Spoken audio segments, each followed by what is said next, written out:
బాగుంది భయ్య, చాలా బాగుంది. ఉమ్. బాహుబలి సినిమా మాత్రం సూపర్ హిట్. ఆహా ఓకే. బాగుంది. నీకేమైనా ప్రాబ్లం అనిపిస్తుందా దాంట్లో? ప్రాబ్లం అంటే కొంతమంది ప్రాబ్లం గా ఫీల్ అవుతున్నారు, మరి అది వాళ్ళ అదే గురించి ఏం ప్రాబ్లం, అది ఏం ఆ. ప్రాబ్లం? మాకు ఇచ్చిన హామీ ఇవ్వట్లేదు, మీరేం పరిపాలన చక్కగా లేదు అనే విధంగా కొంతమంది అంటున్నారు, మరి ఓకే వాళ్ళకి ఓకే ఏం ఓకే సమాధానం ఓకే చెప్తారు? ఓకే. ముందు ప్రభుత్వం లాగా ఇచ్చిన హామీలని పథకాల పేరుతో ప్రభుత్వ ఆస్తులన్నీ తాకట్టు పెట్టాలా? తాకట్టు పెడితే బాగుంటదా? ఉమ్. రాజధాని లేకుండా చేస్తే బాగుంటదా? మీకు రాజధాని లేకుండా 10,000 పథకం ఇచ్చినా ఓకే. మీకు రాజధాని లేకుండా మీకు అమ్మఒడి పథకము, తల్లి దీవెన పథకాలు కావాలా? ఉమ్. మీకు రాజధాని లేకుండా, మీకు ఒక వృత్తి లేకుండా, అసలు మీకు ఉపాధి లేకుండా 10,000 అమ్మఒడి పథకం ఇస్తే మీరేం చేస్తారు?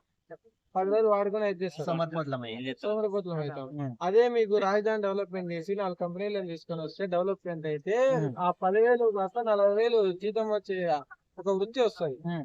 మీకు ఆ వృత్తిని వదిలిపెట్టి 10,000 పథకం కావాలనే గురించి మీరు ఆలోచన చేయాలండి. ఉమ్. ఇదేం కాదు. పవన్ కళ్యాణ్ పాలన బాగుంది, ఇబ్బంది ఏం లేదు. అలా ఇప్పుడు సినిమా రంగంలో ఉంటే ఒక సినిమా చేసుకుంటే వాళ్ళకి ఖచ్చితంగా ఒక ఇప్పుడు దాదాపు 100 కోట్లు కూడా ఇస్తున్నారు, మరి అలాంటి జీవితం వదిలిపెట్టుకొని ప్రజల కోసం కష్టపడుతూ సొంత డబ్బులు కూడా ఖర్చు పెట్టి ఇలాంటి వ్యక్తులు చూస్తే మీరు ఏం చెప్తారు?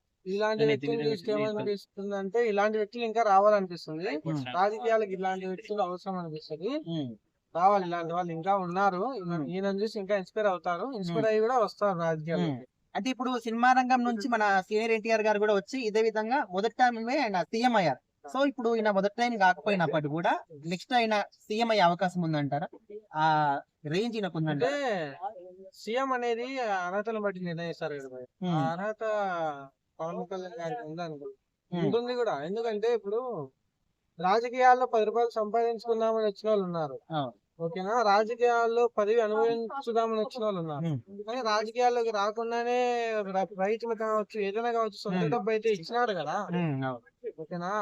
చాక్లెట్ బిస్కెట్ ఇచ్చి టీవీ9 లో వేపించుకునే రోజుల నుంచి కోట్ల డబ్బులు ఇచ్చి సైలెంట్ గా ఉన్నాడు కదా. అలాంటి వ్యక్తి అవినీతి చేస్తాడని కూడా లేదు కదా. ఏమో చూద్దాం, ట్రై చేద్దాం. పదవి అనేది అర్హతను బట్టి ఇస్తారు కదా.